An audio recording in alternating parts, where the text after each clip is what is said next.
10 இப்படி இருக்க சகோதரரே, நீங்கள் எவைகளை அறிய வேண்டும் என்று இருக்கிறேன் என்றால், நம்முடைய பிதாக்கள் எல்லாரும் மேகத்துக்கு கீழாய் இருந்தார்கள், எல்லோரும் சமுத்திரத்தின் வழியாய் நடந்து வந்தார்கள்.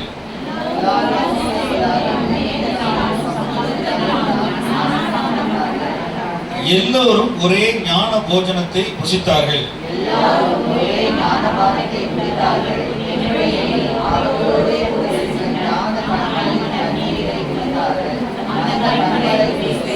அப்படி இருந்தும் அவர்களில் அதிகமான பேர்களிடத்தில் தேவன் பிரியமாய் இருந்ததில்லை.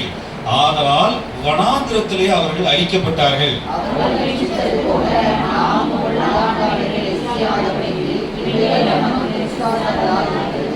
ஜனங்கள் புசிக்கவும் குடிக்கவும் உட்கார்ந்து விளையாட எழுந்திருந்தார்கள் என்று எழுதியிருக்கிறபடி அவர்களில் சிலர் விக்கிரக ஆராதனைக்காரர் ஆனது போல நீங்களும் ஆகாதிருங்கள்.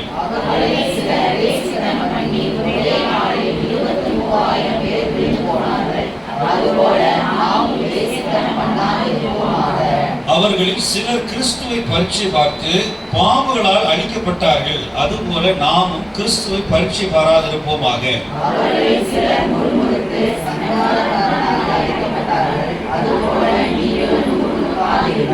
இவைகளெல்லாம் திருஷ்டாந்தங்களாய் அவர்களுக்கு சம்பவித்தது உலகத்தின் முடிவு காலத்தில் உள்ள நமக்கு எச்சரிக்கை உண்டாகும்படி எழுதப்பட்டும் இருக்கிறது.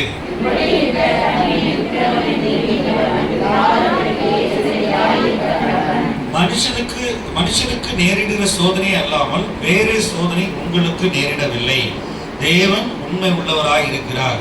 உங்கள் திராணிக்கு மேலாக நீங்கள் சோதிக்கப்படுகிறதற்கு அவர் இடம் விடாமல் சோதனையை தாங்கத்தக்கதாக சோதனையோடு கூட அதற்கு தப்பித்துக் கொள்ளும்படியான போக்கையும் உண்டாக்குவார்.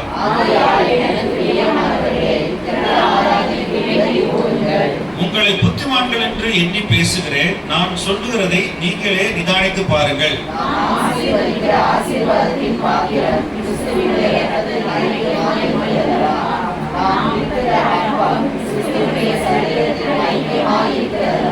சேர்ந்து வாசிப்போம். அந்த ஒரே அப்பத்தில் நாம் எல்லாரும் பங்கு பெறுகிறபடியால் அநேகரான நாம் ஒரே அப்பமும் ஒரே சரீரமாய் இருக்கிறோம். எல்லாரும் சேர்ந்து ஆமென் சொல்லுங்க. இன்னொரு தடவை ஆமென். இன்னொரு தடவை ஆமென். பாருங்க, புதிய ஏற்பாட்டுல அப்போஸ்தலனாகிய பவுல் கொரிந்து சபைக்கு எழுதுறார். நல்லா கவனிங்க, நல்லா கவனிங்க. நாம் எல்லாருமே இயேசுவின் அன்பை நம்ம என்ன செஞ்சிருக்கோம்? ருசிச்சிருக்கிறோம். ஆமென். ரட்சிக்கப்பட்டிருக்கிறோம். இயேசு நமக்காக பாவங்களுக்காக கல்வாரி சிலுவையில் ரத்தம் சிந்தி அவரை சொந்த ரட்சகராக ஏற்றுக்கொண்டிருக்கிறோம். விசுவாசிக்கிறீங்களா? சரி. இப்ப அவர் சபைக்கு அப்போஸ்தலனாகிய பவுல் முதல் நூற்றாண்டுல சபைக்கு எழுதுறார். சபையில பழைய ஏற்பாட்டில் உள்ள சபைக்கு ஒப்பாக சொல்லுறார். பழைய ஏற்பாட்டில் 40 லட்சம் பேர், 6 லட்சம் காலாட்கள், அவங்களை கொண்டு ஆண்டவர் எகிப்தில் எடுத்து கொண்டு கானான் தேசத்துக்கு கொண்டு போறார். அதே போல பழைய ஏற்பாடு நிழல், புதிய ஏற்பாடு நிஜம். இந்த நாட்கள்ல நீங்க உலகத்துல இருக்கிறீங்க, உலகத்துல இருந்து கர்த்தர் நம்மளை வேறு பிரிச்சிருக்கிறார். ஆமென். விசுவாசிக்கிறீங்களா? நீங்க ரட்சிக்கப்பட்டீங்களா? இப்ப உலகத்துக்குரியவர்கள் கிடையாது, உலகத்துல இருக்கிறீங்க. ஆனா உலகத்துக்குரியவர்கள் எத்தனை பேர் பரலோகம் போகணும்னு நினைக்கிறீங்க? ஆசைப்படுறீங்களா? அப்ப முதல்ல உலகத்தை அன்பு கூறாதீங்க. என்ன செய்யாதீங்க? உலகத்தில் உள்ளதுக்கு அன்பு கூறாதீங்க. அன்பு இருந்துச்சுன்னா பிதாவின் அன்பு இல்லை. நீங்க வீட்டுக்கு போய் யோவான் 2ஆம் அதிகாரம் படிச்சு பாருங்க. கண்களின் நிச்சயம் மாம்சத்தின் நிச்சயம் ஜீவனத்தின் பெருமை. அடிக்கடி நீங்க பொல்லாங்கனால் சோதிக்கப்பட்டு இருந்தீங்கன்னா நீங்க ஆண்டவரோட ஆவியானவரோட வசனத்தோட நடக்க முடியாது. உலகத்துல நேசிக்க கூடாது. உலகத்துக்கு ரொம்ப பேராசை இருக்கக்கூடாது. அதுதான் அவர் உண்மையாவான்ல சொல்றார். இப்ப நம்மள ஆண்டவர் வேறு பிரித்திருக்கிறார். சொல்லுங்க, எல்லாரும் சொல்லுங்களேன். நான் இன்னைக்கு ஒரு டீச்சிங் மாதிரி எடுக்க போறேன். உங்களுக்குள்ள ஆண்டவர் வேத வசனத்தையும் இயேசு ரத்தத்தையும் வச்சிருக்கிறார். ஆமென் சொல்லுங்க. நீங்க டீச்சிங் மாதிரி நீங்க பேசணும். நீங்க எங்கேயோ போயிடக்கூடாது. வீட்டுல துணி துவைக்கலைன்னா பரவாயில்ல, சாப்பிடல சமைக்கலைன்னா பரவாயில்ல, பழைய குழம்பு கெட்டு நாசமா போனா பரவாயில்ல. இன்னும் ஒரு ஆமென் வர மாட்டேங்குது. எப்ப பார்த்தாலும் என்ன தெரியும் அப்படி ஊழா மாதிரி பத்தாது. நான் போன தடவை மே 3ஆம் தேதி இங்க வரும்போது சுவிசேஷம் சொல்லும் போது சொன்னேன், தினந்தோறும் ஆண்டவரை தேடணும், தினந்தோறும் ஆண்டவரோட உறவாடணும், தினந்தோறும் ஆவியாருடைய சத்தத்தை கேட்கணும், தினந்தோறும் கர்த்தர் என்ன வசனத்துல சொல்றாரு அப்படின்னு அவரோட பேசணும், உறவாடணும். புதிய ஏற்பாடு ஒரு உறவு முறை. ஆமென் சொல்லுங்களேன். ஞாயிற்றுக்கிழமை மட்டும் பத்தாது. இன்னைக்கு நிறைய பேர் தங்களை தாங்களே வஞ்சிக்கிறாங்க. வசனத்தை பார்க்கறது அதுபடி செய்யறது கிடையாது, போயிடுது. கண்ணாடியில பார்த்துட்டு வசனத்தை பார்க்கறது அதுபடி என்ன செய்யறது, செய்யறது கிடையாது. சில சமயங்கள்ல இந்த மாதிரி ஆக்சிடென்ட் நடக்கிறது, அட்டாக் வருது, பண பிரச்சனை வருதுன்னா நீங்க ஜெபிக்கலன்னு அர்த்தம், நீங்க உபவாசம் பண்ணலன்னு அர்த்தம். நீ கர்த்தர் சமூகத்தை தேடவே இல்லை, தின்னு தூங்குறது. நான் சொல்ல புரியுதா? சாப்பாட்டை கொஞ்சம் குறைங்க. ஒரு ஆமேன வர மாட்டீங்க. சொத்துக்காக வாழ்றவன் என்ன கிடையாது. ஆண்டவர் வந்து பழைய ஏற்பாட்டுல சபையில நம்ம கர்த்தருக்காக வாழ்ற மக்கள். ரோமர் 14 வீட்டுல போய் படிச்சு பாத்தீங்கன்னா, நம்ம வாழ்ந்தாலும் பிழைத்தாலும் ஜீவித்தாலும் கர்த்தருக்கென்று பிழைக்கிறோம். நல்லா கவனிங்க. பழைய ஏற்பாட்டுல வானத்து மன்னாவை கொடுத்தாரு. என்ன கொடுத்தாரு? சத்தமா சொல்லுங்க. என்ன கொடுத்தாரு? பகல்ல மேக ஸ்தம்பமா இருந்தார், இரவுல அக்கினி ஸ்தம்பமா இருந்தார். சொல்லுங்க. பகல்ல அக்கினி ஸ்தம்பம். அவங்க தான் பெலனா, கர்த்தர் பெலனா கூட நடத்தி வந்தார். அப்ப பழைய ஏற்பாட்டுல அவங்களோட இந்த உடன்படிக்கைக்கு முன்னாடியே இருந்தார்னா உங்களோட இருப்பாரா இருக்க மாட்டாரா? இருப்பாரா இருக்க மாட்டாரா? விசுவாசிக்கிறீங்களா? விசுவாசிக்கிறீங்களா? அப்புறம் எதுக்கு நீங்களே கையை முட்டி கரண் அடிக்கிற நினைச்சுக்கிட்டு இருக்கீங்க?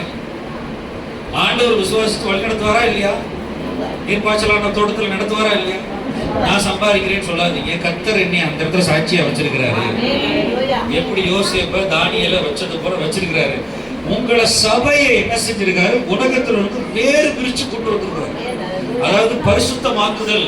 பரிசுத்தம்ன்ற வார்த்தைக்கு என்ன அர்த்தம் அப்படின்னா, செப்பரேஷன், வேறு பிரித்தல், தேவனுக்காக தங்களை தாங்களை பிரித்தெடுத்தல். நீங்க உலகத்துல தற்காலிகமா தான் இருக்கிறீங்க, எல்லா சூழ்நிலையும் மாற்றுவார் கர்த்தர். ஆமென் சொல்லுங்க. பாஸ்டர் சொன்ன மாதிரி தீமையை நன்மையாக ஆண்டவர் என்ன செஞ்சாரு? ஒரு ஆடு மேய்க்கிற மோசையை கூட்டு போய் நீ பார்வன ராஜாவை போய் பாருனாரு. ராஜாவை போய் பார்த்து ஜனங்களை போக அப்படின்னு சொல்லுவாரு.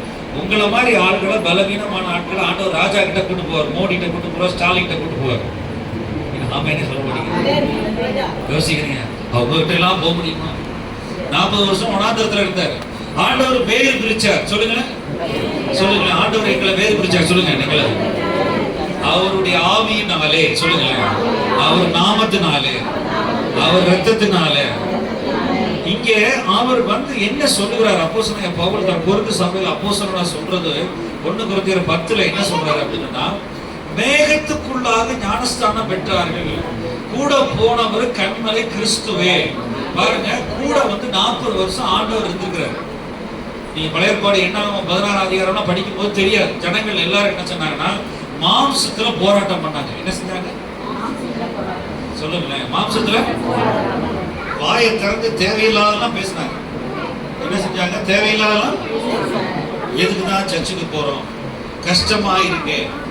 எதுக்குதான் என்னை எகிப்துல இருந்து கூட்டு வந்த? எனக்கு என்ன நாங்க நினைக்கிறோம், வெள்ளைப்பூடுகளையும் காய்கறிகளையும் நினைக்கிறோமே, கீரைகளையும் நினைக்கிறேன்னு அழுதாங்க. வாயை திறந்து போனா வேற சொன்னேன், நான் தேவையில்லாத பேசக்கூடாது. சொல்லுங்க. வாயை திறந்து உங்களுக்கு தெரியல அப்படின்னா கொஞ்ச நேரம் அமைதியா இருந்து கர்த்தர்ட்ட கேளுங்க. அந்த ஜனங்கள் என்ன சொன்னாங்களோ அதே மாதிரி அவங்களுக்கு நடந்துருச்சு. எத்தனை பேர் பரலோகம் போகணும்னு ஆசைப்படுறீங்க? சத்தமா சொல்லுங்க. இந்த திருவிருந்து கர்த்தருடைய அன்பு. சொல்லுங்க. இந்த அப்பமும் இந்த திராட்சை ரசமும் இயேசுவின் ரத்தமும் ஆசீர்வதிச்சு சாப்பிடுவோம். இந்த அப்பம் இயேசுவினுடைய மாம்சம். அவர் சொன்னார், வானத்திலிருந்து வந்த மன்னா. வனாந்திரத்துல அவங்க புசிச்சாங்க, அவங்க வந்து எல்லாம் உயிர் படைக்கல. ஆனா நானே வானத்திலிருந்து வந்த மன்னா அப்பம் சொல்லி யோவான் 6 அதிகாரத்துல சொன்னாரு. இப்ப நீங்க நானும் நீங்களும் உடன்படிக்கையில் இருக்கிறோம். சொல்லுங்க. என்ன இருக்கிறோம்? எதுல இருக்கிறோம்? சத்தமா சொல்லுங்க. ரத்த உடன்படிக்கையில் இருக்கிறேன். சொல்லுங்க. ரத்த உடன்படிக்கையில் இருக்கிறேன். தம்பிகளா, பாப்பா கவனிங்களா? இங்க கவனி. தம்பி இங்க கவனி. உன்னதான் இருக்கு. தம்பி உன்னதான் இருக்கு. நீ முன்னாடி வந்து உட்காரலாம். கொஞ்சம் முன்னாடி நீ போக்கிலும் வாழ்க்கையிலும் கர்த்தரை பாதுகாக்கிறேன் ஜெபம் பண்ணி இந்த திருவிருந்து உடன்படிக்கை அதுக்கு தான் நாங்க வச்சு பாஸ்டர் கொடுக்குறோம். பாஸ்டர் இங்க வந்து லைட் போட்டுக்கிட்டே இருக்கிறாரு ஞாயிற்றுக்கிழமை. நீங்க எங்க உலகத்துக்கு போறீங்க? இருளான உலகத்துக்கு போறீங்க. நீ ஜெபம் பண்ணி போகணும். ஜெபம் பண்ணி போகும்போது பிசாசுடைய தாக்குதல் வராது. நீங்க வந்து இந்த உடன்படிக்கையில் திரும்ப சொல்லுங்க. நான் உடன்படிக்கையில் இருக்கிறேன். நான் இயேசுவின் ரத்தத்தில் இருக்கிறேன். கர்த்தர் என்னோடு இருக்கிறார். அவர் உலகத்துக்கு வெளிச்சமாகவும் பூமிக்கு உப்பாகவும் வைத்திருக்கிறார். ஒரு ஆமென் சொல்லுங்களேன். இந்த ஆமென் சொல்லும் போது பிசாசு அலறணும். ஆமா, வசனத்துக்கு ஆமென் சொல்லணும். இப்ப அவர் பவுல் எழுதுறது வந்து என்ன சொல்றாரு? முதல்ல 9 அதிகாரம் எழுதிட்டார். அவர் முதல்ல 3ஆம் அதிகாரத்துல சொல்றாரு, நீங்க தான் தேவனுடைய ஆலயமா இருக்கிறீங்க. இந்த ஆலயம், இந்த சரீரம் வந்து ஆலயம். சொல்லுங்க, நான் தேவனுடைய ஆலயமா இருக்கிறேன். சத்தமா சொல்லுங்களேன். எனக்குள்ள ஆவியானவர் இருக்கிறாரு, நான் இதை மறக்க மாட்டேன். உங்க ஆலயத்துக்குள்ள ஆண்டவர் அன்பை ஊற்றிருக்காரு, சமாதானத்தை ஊற்றிருக்கிறாரு. நான் வந்து வசனத்தின்படிதான் உங்களுக்கு ஊழியம் செய்கிறேன். வசனம் வந்து ஆவியாயும் வார்த்தையாயும் இருக்கிறார். அவர் உள்ள ஊழியம் செய்வார். நீங்க எங்கேயோ ஒரு பிரம்மையில வாழாது. உங்களுக்குள்ள கர்த்தருடைய பிரசன்னம் இருக்கு. பாருங்க, 1-2 பேர் தான் சொல்றீங்க. எல்லாரும் சேர்ந்து பாசத்தோட உட்கார்ந்துக்கிறீங்களா? பாசம் தூக்கிட்டு போறா, பறந்து கொண்டு பள்ளத்தை விட்டு எடுத்தாரா? அவர் உண்மையிலேயே பாவமான வேலை செய்யறார். ரொம்ப வேதனை. அவருக்காக கேர் பண்ணவோ, அவருக்காக ஜெபிக்கவோ யாருமே இல்லை. பாஸ்டமாவும் கஷ்டப்படுறாங்க. எனக்கு தெரியும் ஊழியம்னா என்னன்னு. எனக்கு 15 வருஷம் எங்க அப்பா ஊழியம் பண்ணாரு. 15 வருஷம் நாங்கள் வட இந்தியா இருந்தோம். இந்த ஊழியத்துக்கு வந்து யாருமே வரமாட்டாங்க. என்ன அதுக்கு ஆமை நாளில விழுது. என்ன எங்களை வந்து பரலோகம் தான் பச்சை கொடி காட்டும். அதாவது எபிரேயர் படிச்சு பார்த்தீங்கன்னா சொல்லியிருக்கு, ஆரோனை போல அழைக்கப்பட்டாலுடைய இந்த கனமான ஊழியத்துக்கு ஒருவனும் தானா வேலைக்கு வரவே மாட்டான். வரவே மாட்டான். பரலோகத்திலிருந்து குறிச்சு பிறந்து வரணும். கிதியோன் மாதிரி வயிற்றுல பிறக்கணும். ஏன்னா சிம்சோன் மாதிரி வயிற்றுல மனோவா அவங்க அப்பா முன்குறிச்சு வரணும், பிறந்து வரணும். அப்பதான் ஊழியம் செய்ய முடியும். நீங்க நினைச்சுக்காதீங்க, ஊழியம் வந்து ஒரு அல்வா கொடுக்குற வேலை கிடையாது. அவர் உண்மையிலே பாஸ்டர் கண்ணீர் விடுறாரு. நீங்க பாஸ்டருக்கு ஜெபிக்க 1 மணி நேரம் ஜெபிக்க ஆடுங்க. நாங்க போன வாரம் எல்லாம் சேர்ந்து ஜெபிச்சோம். கர்த்தர் சமூகத்துல நின்னோம். ஆண்டவரே, எனக்கு சில காரியங்களுக்கெல்லாம் ஆண்டவர் விடுதலைக்காக ஜெபிச்சோம். இன்னொரு பாஸ்டர் ஜெபிச்சோம். நீ யாரு ஜெபிக்கிற மனிதர் இருக்கா? இயேசு கிறிஸ்து சிலுவையில அரைஞ்சு சாக போறாரு. என்ன எல்லாரும் நினைச்சா அதோட எல்லாம் கொட்ட முடிஞ்சிடும், எல்லாம் முடிஞ்சிடும். ஆண்டவர் எப்போதும் முடிவுல தான் ஜோகத்தை கொண்டு வருவாரு. அவர் ஆல்பா ஒமேகா, அவர் ஆனா எக்கடா, அவர் தான் முடிவாரு. முதலும் முடிவு அவர் தான். அவர் எல்லாரும் அப்ப ஜெபம் பண்ண போகும்போது கெத்செமனே தோட்டத்துல 3 பேர் தான் கூட வந்தாங்க. பேதுரு, யாக்கோபு, யோவான். மற்ற எல்லாம் ஓடி போயிட்டாங்க. ஒருத்தன் மதுளிச்சுட்டா, ஒருத்தன் என்ன செஞ்சுட்டான், காசு எடுத்துட்டு ஓடி போயிட்டா. நிறைய பேர். ஆனா ஆண்டவர் வந்து தம்முடைய திட்டத்தை பூரமா நிறைவேற்றினார். ஆமா, பரலோகம் போகணும்னு ஆசை இருக்கிறவங்க கை தூக்கி ஆமே சொல்லுங்க. இப்பதான் கொஞ்சம் பரவாயில்ல. ஆமே, பரலோகம் போகணும் அப்படின்னு நினைச்சீங்கன்னா நீங்க என்ன செய்யணும் அப்படின்னா, இந்த சரீரமாகிய தேவனுடைய ஆலயத்துல தினந்தோறும் என்ன செய்யணும்னா துதிக்கணும், ஜெபிக்கணும். தினந்தோறும் நன்றி பாடணும், நன்றி சொல்லணும், ஸ்தோத்திரம் பண்ணணும். நீங்க சும்மாவே ஊமை கொட்டாம இருக்கக்கூடாது. காலைல எந்திரிச்சு 5 மணிக்கு எந்திரிச்சு 6 மணிக்கு எந்திரிச்சனால பைக்ல போகும்போது வரும்போது கர்த்தரை நன்றி சொல்றேன். ஆண்டவரே, என்னை இவ்வளவு நாள் நடத்தி வந்ததுக்காக நன்றி. எனக்கு ஆண்டவரே சூழ்நிலைகளுக்காக நன்றி. ஆண்டவரை நீ மாற்றுவியா ஸ்தோத்திரம் பண்ணணும். என்ன செய்யணும்? சத்தமா சொல்லுங்களேன். காலைல எந்திரிச்ச உடனே ஜீனி இல்லையே, காபி தூள் இல்லையே, இப்ப சொல்லக்கூடாது. இல்லைன்னா கட்ட காபி குடிக்கணும். இயேசு நாமத்தினால. பால் வேண்டாம், ஜீனி வேண்டாம். ஆமா, என் கூட ஊழியத்துக்கு வாங்க. 3 கூட்டு போறேன். இலங்கையில எல்லாம் கட்டன்னு ஒரு மலைஜாதி மலையகத்துல கூட்டு போனீங்கன்னா அங்கெல்லாம் கட்டச்சாய கொடுப்பாங்க. சூப்பரா இருக்கும். தேடியது உண்மையிலே அது தேன் தண்ணி வந்து தேன் மாதிரி இருக்கும். அந்த ஊர் மண்ணு அவ்வளவு ஆசீர்வாதமான டீ. இலங்கையில நீங்க வந்து கர்த்தரை முன் வச்சு கர்த்தரை நான் துதிப்பேன்னு வாழ வேண்டும். ஆமென் சொல்லுங்க. நீங்க வந்து இந்த சரீரம் தேவனுடைய ஆலயம். சொல்லுங்க, நான் எடுக்க நேரம் இல்ல. சொல்லுங்க, சரீரம் தேவனுடைய ஆலயம். 1 கொரிந்தியர் 3:16 படிச்சு பாருங்க. இப்ப 1 கொரிந்தியர் 6:19-20 எடுங்க. 1 கொரிந்தியர் 19 சொல்லிட்டு திரும்ப 1 கொரிந்தியர் 10க்கு வருவோம்.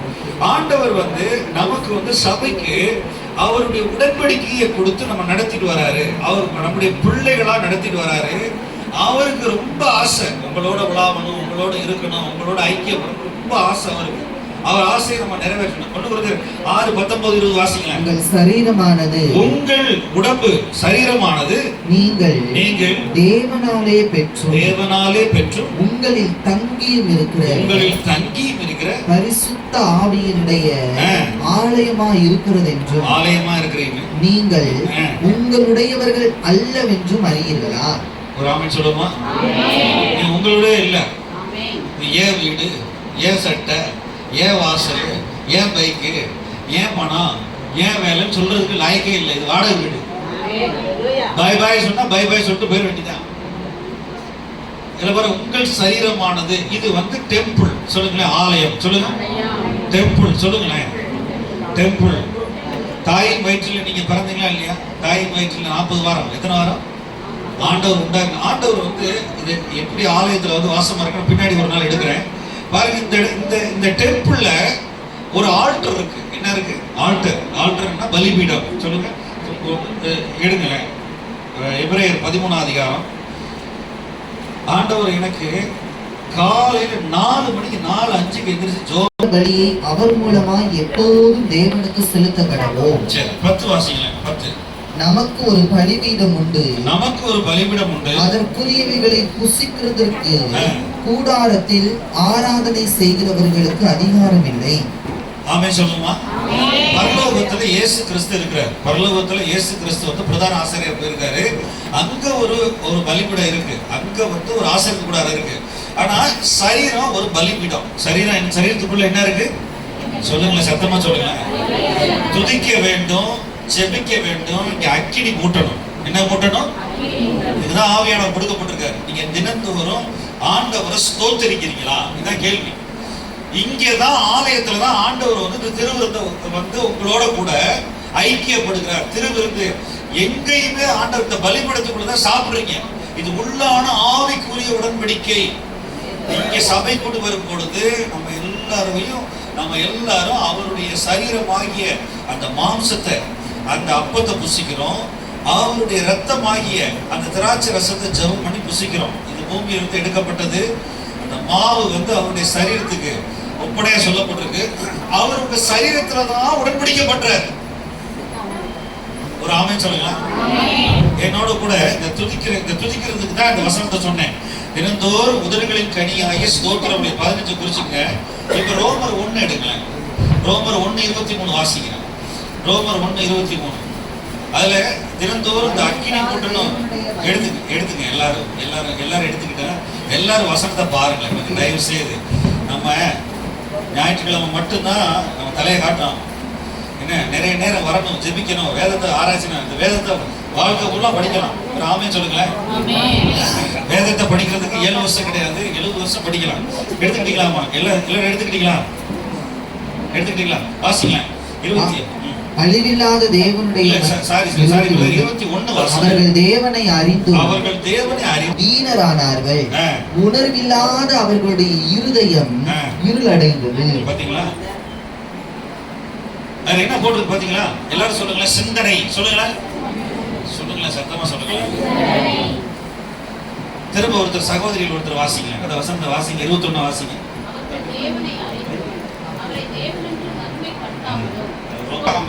ஸ்தோத்திரிக்காம கிடைச்ச ஆசீர்வாதத்துக்கு நன்றி சொல்லாம இருந்தீங்கன்னா உங்களுடைய சிந்தனை இருளடைஞ்சிடும். எப்போ பார்த்தாலும் வீட்டுல வந்து டிவியும் செல்போனும் காலு சுத்திட்டே இருக்கக்கூடாது. புரியுதா நான் சொல்றது? என்ன, எப்ப பார்த்தாலும் இந்த மீடியா ஊடகங்கள் என்ன செய்யணும்? குப்பை எல்லாம் பயம், அவிசுவாசம், சந்தேகம் பூரா வருது. அது வாயை பொத்தணும். சொல்லுங்களேன், டிவி வாயை பொத்தணும். வாயை சத்தமே வரமாட்டேன். இந்த வாய் வரமாட்டேன். செல்போன் வாயை பொத்தணும். நைட்டு செல்போனை சுவிட்ச் ஆஃப் பண்ணணும். இயேசுப்பா உதவி செய்யுங்க. அப்பதான் ஆவியானவர் வருவார். ஆமென். ஹல்லேலூயா. எத்தனை பேர் பரலோகம் போக ஆசையா இருக்கீங்க? ஆமென். ஆவியானவர் முதல்ல இடம் கொடுங்க. இந்த ஊர்ல, இந்த உலகத்துல அவருடைய திருவிருந்து உடன்படிக்கையை நீங்க மதிங்க. அவருக்கு இடம் கொடுங்க. வார்த்தைக்கும் ஆவியானவருக்கும் இயேசு ரத்தத்துக்கும் இடம் கொடுங்க. அப்புறம் பரலோகம் போலாம். பரலோகம் கூட்டு போவார். அவரே கூட்டு போவார். சொல்லாமலே கூட்டு போவார். ஆமென். பாருங்க, இந்த சரீரமாகிய தேவனுடைய ஆலயத்துல இந்த சரீரமாகிய ஆலயத்துல ஒரு பலிபீடம் உண்டு. இந்த பலிபீடம் உள்ள இருதயத்துல இருக்கு. கர்த்தர் வந்து வாசம் பண்றாரு. இங்க அக்கினி மூட்டணும், இங்க ஸ்தோத்திரம் பண்ணணும், அந்நிய பாஷையில ஜெபிக்கணும், முழங்கால் போட்டு கர்த்தரை மகிமைப்படுத்தணும். இந்த வேலை செய்யலைன்னா எப்படி கர்த்தருடைய பிரசன்னம் வழி நடத்தும் சொல்லுங்க. என்ன சாட்சி சொல்லணும் தெரியுமா? நீங்க ஆண்டவர் எனக்கு ஒரு அற்புதம் கொடுத்தாரு, நான் வந்து ஒரு ஏக்கர் வச்சிருக்கேன், சபைக்கு கொடுக்க போறேன், அப்படி சாட்சி சொல்லணும். யாரும் சொல்ல மாட்டீங்க. பஸ்ல கொண்டு கொசுக்கு கொடுத்துட்டு என்னை தூக்கி விட்டாரு ஆண்டவர். இதான் சாட்சி, இதான் சாட்சி. குழந்தையே இல்லாம இருந்தேன், எனக்கு ஆண்டவர் குழந்தை கொடுத்தாரு. ஆமா சொல்லுங்க. எனக்கு உங்களுக்கு இல்ல, எனக்கு மொத்த குழந்தை பிறந்து 2வது குழந்தை தவறி போச்சு. ஆனா அதுக்கப்புறம் 7 வருஷம் குழந்தை இல்லாம ஜெபிச்சோம். ஆண்டவர் வந்து மூத்த குழந்தைக்கு அப்புறம் 10 வருஷம் கழிச்சு எனக்கு குழந்தை கொடுத்தாரு. பொம்பளை பிள்ளை. நான் ஆண்டவருக்கு நன்றி சொன்னேன். அழுது ஆனந்த கண்ணீர் விட்டேன். வட இந்தியால மிஷனரியா இருந்தேன். ஆண்டவர் அற்புதம் செய்கிறவர். என்ன செய்கிறவர்? சத்தமா சொல்லுங்களேன். அசாதாரணமான காரியங்களை விசுவாசிச்சு சொல்லணும். நீங்க விசுவாசிக்கணும். என் பிள்ளைய நான் ஊழியத்துக்கு ஒப்பு கொடுத்தேன். என் பிள்ளை 4 வருஷம் அவன் பைபிள் காலேஜ் படிக்கிறான், வட இந்தியாவில் மிஷனரியா போறான்னு கொடுப்பீங்களா? நீங்க என்ன இதெல்லாம் யோசிக்கிறீங்க? இப்படிலாம் சொன்னீங்க பாருங்க. எப்ப பார்த்தாலும் நாங்க என்ன செய்வோம்? வீடு கட்டணும், வாசல் கட்டணும், சம்பாத்தியம் பண்ணணும், வேலையெல்லாம் தருவாரு, வேலையெல்லாம் சொந்தம் பண்ணுவாரு. ஆனா பரலோகத்துக்காக அவருடைய தரிசனம் உங்க வாழ்க்கையில நிறைவேறிச்சா? அரண்மனையில வாழ்ந்தான். அரண்மனையில ஆண்டவர் வாழ வச்சார் 40 வருஷம் மோசை. அதுக்கப்புறம் 40 வருஷம் வனாந்தரத்தில், அதுக்கப்புறம் ஊழியக்காரனாக்குனார். உண்மையிலே உங்க குடும்பத்துல உங்க பிள்ளைகளுடைய வாழ்க்கையில தேவ தரிசனம் நிறைவேறுதா? அதுக்கு ஒப்பு கொடுத்து ஜெபிங்க. சொல்லுங்க. என் சரீரமாகிய ஆலயத்துல இருந்து சொல்லுங்க, தினந்தோறும் துதி செலுத்துவேன், அக்கினி மூட்டுவேன், ஜெபிப்பேன். அந்த ரோமர் 1ஆம் அதிகாரத்துல கீழே பாருங்களேன், கீழே பாருங்க 28ஆம் வசனம் பாருங்க. தேவனை அறிகிற அறிவை பற்றி கொண்டிருக்க அவர்களுக்கு அவர்களுக்கு மனசில்லாதனால தகாதவைகளை செய்யும்படி தேவன் அவர்களை கேடான சிந்தைக்கு ஒப்பு கொடுத்தார். முதல்ல என்ன செய்யணும்? பாவம் எங்க வரும்னா சிந்தையில தான் வரும். அதுங்க பாவம் வந்து ஒரு சின்ன விதையா தாட்டாதான் வரும். நீங்க வந்து பாவத்தின் சம்பளம் மரணம். பாவத்தினால சாபம் வரும், பாவத்தினால வியாதி வரும், பாவத்தினால என்ன ஆளை இல்லாம போயிடும், அட்ரஸ் இல்லாம. நல்ல சிந்தையை வந்து கண்ட்ரோல் பண்ணி சிந்தையில இந்த புத்தியில தெளிந்த புத்தியா இருக்கணும். ஆண்டவரே இங்க புதிய பாட்டுல நியாயத்திற்கு வச்சுட்டாரு, நான் வைக்கல. 1 கொரிந்தியர்ல 3ஆம் அதிகாரம் 17 சொல்லிருக்கு, தேவன் இந்த ஆலயத்தை கெடுத்தால் அவர் கெடுப்பாருன்னு போட்டு. இங்க என்ன போட்டிருக்கு? கேடான சிந்தைக்கு ஒப்பு கொடுத்துட்டாராம். செல்போன்ல ராத்திரியே சினிமா பார்க்காதீங்க. செல்போன்ல தயவு செய்து 9 மணிக்கு மேல முடிச்சிருக்காதீங்க, சுவிட்ச் ஆஃப் பண்ணி படுங்க. ஆமே சொல்லுங்க. இந்த ஊடகங்கள் நம்மை ஆளுகை செய்யக்கூடாது. நம்ம வந்து சமாதானமா சந்தோஷமா ஒரு 8 மணி நேரம் ஓய்வெடுக்கணும். ஓய்வெடுக்க முடியுமா? நான் கல்யாணம் முடிகிறப்ப 2002 2003 செல்போன் அப்பதான் வர ஆரம்பிச்சு. அப்ப எல்லாம் சாயங்காலம் எல்லாருமே 8 மணிக்கு படுக்க போயிடுவாங்க. இன்னைக்கு மனுஷனுக்கு வந்து ஓய்வு இல்லாம போச்சு. கர்த்தரை துதிக்கிற துதி எப்பொழுதும் நம்ம வாயில இருக்கணும். ஆமே சொல்லுங்களேன். கர்த்தரை துதிக்கிற துதி எப்போதும் நம்முடைய, அதாவது மாம்சத்துக்குரியவர்களா இருக்க வேண்டாம். இன்னொரு வசனத்தை எடுப்போம் பாருங்க. 1 கொரிந்தியர் 2ஆம் அதிகாரம். அவர் என்ன சொல்ல வந்தது அவர் அங்க சொல்றாரு அப்படின்னு 1 கொரிந்தியர் 2ஆம் அதிகாரம் பாருங்க.